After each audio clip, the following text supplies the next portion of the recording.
alága gbogbo àgbẹ̀bọ̀yà àwọn onílé ẹ̀yẹ ṣe bí ọ̀yọ́ bàbá àtọ́jọ́ bàjẹ́.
Èrò bàjẹ́ bàbá rọ̀ṣẹ̀jì rẹ̀ kó tó di lálẹ́ ẹ̀ gbogbo ẹ̀ àdògbò àtẹ̀yẹ mọ́mọ́ láti lára nígbà tẹ̀wọ̀n alága tí wọ́n gbé bàbá wọn lọ.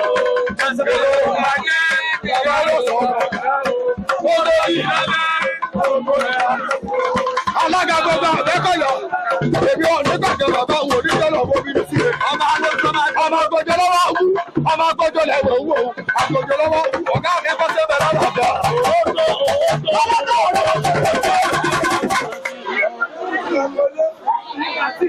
Ẹja máa ń dúpẹ́ lọ́wọ́ ọlọ́wọ́. Ìkùnnú ló lè bá wà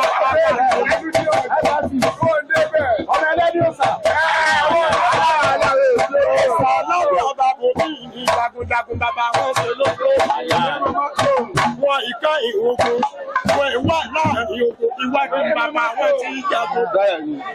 Ọmọ ajagun má fi ti ìbọn ṣe ọmọ agbórí ọ̀tẹ̀ gbóyè alọ́sọmọdé bàbá ọwọ́ mojo agbòjò lọ́wọ́ okú jagunjagun ní bọ̀ olórí ọmọ gbọ́dọ̀ kẹ́ ìhòòhò ọmọ akéka kaka kọlọ́rọ̀ ọkọ̀ kọlọ́rọ̀ kakọ kọlọ́rọ̀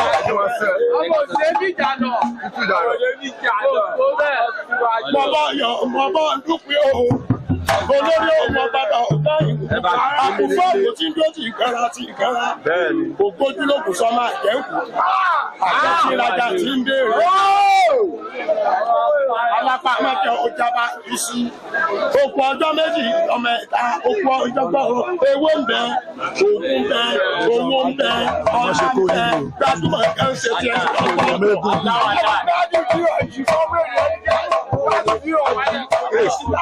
Bàbá dúpẹ́. Bàbá àwọn àgbẹ̀ àná ni. Olórí ọ̀pọ̀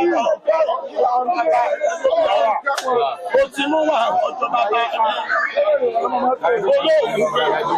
olóògùn mi dání àpáta rọrùn olóko dá sí. Wọ́n ṣe bá ní ṣe àwa ṣe ọdún àpọn. Jagunjagun ni bàbá yìí ṣe lójú ogun. Ọmọ àgbọ̀ ti kúrò ọmọ ọ̀rọ̀ ọmọ àgbọ̀ fàyàlé ọmọ àgbẹ̀ ìdílé máa ń yọ olùtọ́wọ́ àìtọ́fà làwọn òkè ifá kò sí ń fara Ọ̀rúnmìlà bàbá fún ẹjọ́ pé bàbá wọn ò pẹ̀lẹ́ ẹ bá fojú lọ́wọ́ Ọ̀rúnmìlà ifá ni ó pàdùbà rẹ̀ ifá tí ń gbẹja tí ń kẹran tí ń tọmọ tó fẹ́. Àjẹ́ àti wàgánú lé ó ń gbé kó ń gbẹjẹ mọ́ngàrà ló gbọ́ fẹ́ pé débẹ̀. Jagunjagun ni bàbá yóò ṣe gbogbo ẹ̀yọ́ máa yọ̀rọ̀ ń fẹ́ o. Ọ̀pọ̀ mi ará àgbẹ̀ àyíwò lọ́wọ́ ọmọ lọ́pọ̀ ẹgbẹ́ bí ó sì onírè àròkọ bí ó sì onírè ìyẹ̀nà bí ó sì onírè ìtẹ̀kùtẹ̀ bàbá rẹ̀ ló bí ọ owó wà ọjọba bàbá rẹ̀ ló bí ọ.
máa ń gbọ́ ọlọ́ba ìlú Èjì Òkú bàbá kan ń jẹ́ ọlọ́ba rèé ẹ̀rẹ́ kan ní eégún ọlọ́ba nílùú Èjì Òkú tí ẹ ti ń gbà àwọn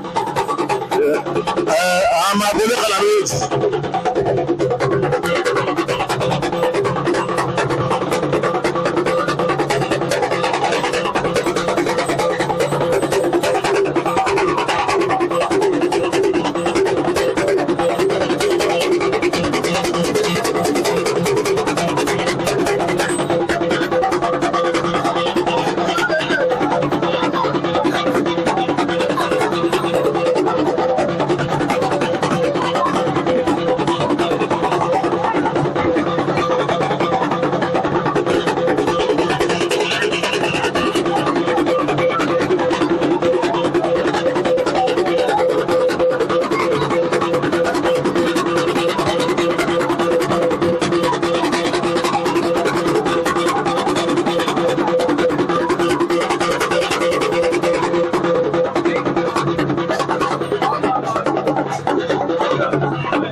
bàtà àwọn bàbá ló di eégún àwọn eégún kúdẹ́kúdẹ́ wọ́n máa ń jó bàtà.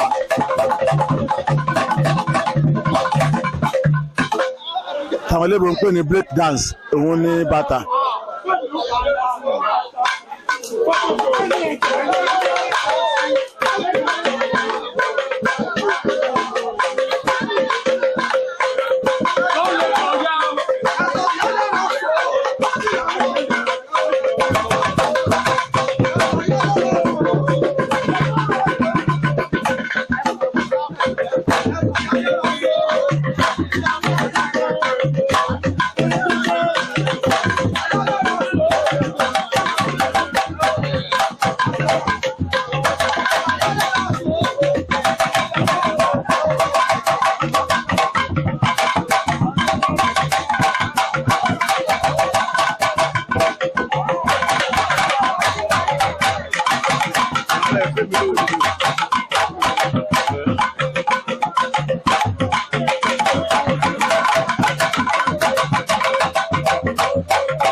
Ayé ẹ̀fẹ́ mi náà ló wọlé ní o.